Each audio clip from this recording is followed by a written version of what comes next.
Hi, CAT admit cards. What you need to do once the admit cards are, what you have to do basically. 5 things. Generally giving you instruction as to what, and people normally ignore the admit card. But yes, admit cards are important. You don't require last minute surprise saying that, oh, this I went wrong or this I went right. So what you need to do?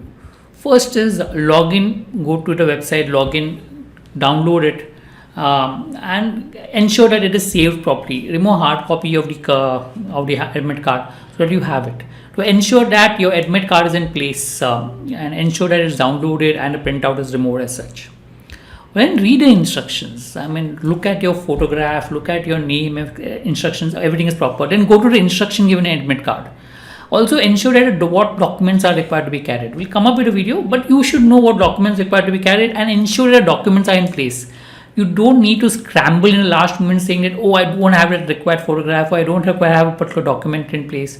To ensure that all the documents, everything are there, kept in a particular file and kept neatly as far as possible.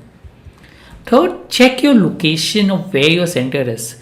So if you know where the location is, great, you obviously, but if you don't know, ensure that you find the exact location, make the plan to travel. How long does it take to travel? Would I have to stay overnight? What is it as such? What is advisable? See what you're comfortable with and accordingly do. Okay, if the center is far away, you can have a option of staying at that place, around that place in terms of booking a hotel nearby. So look at which hotels are nearby, ensure that it is booked on a prior basis because there will be other people coming from different cities who will also be wanting to write the exam. The hotels may not be available. Look at that.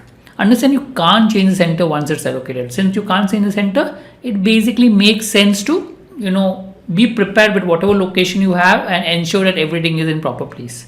As a matter of fact, go once to the center and see see how to travel to it and what the case is as far as possible. Next is slot. Make note of the time slot.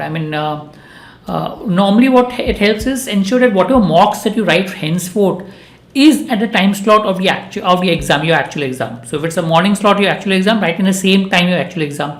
Your mind has to get used to writing the exam at that point of time. Also ensure that at the time slot, whenever your exam is there, be active.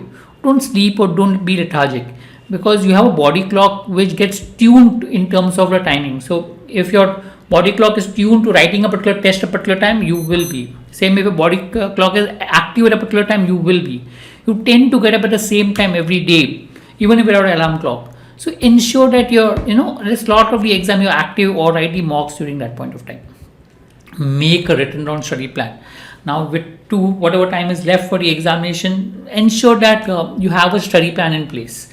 Plan which dates you'll write the mock. Make a rough study plan. How will you revise whatever you have done? We will have a video on the study plan, but ensure that you have a study plan in place as far as possible. Written down study plan. The study plan has to be kept on reviewing in terms of your progress and how it goes. But in order to be regular, having a written down study plan does help. I hope this helps. We will come up with more videos that will help you with regards to preparation. So stay tuned. All the best.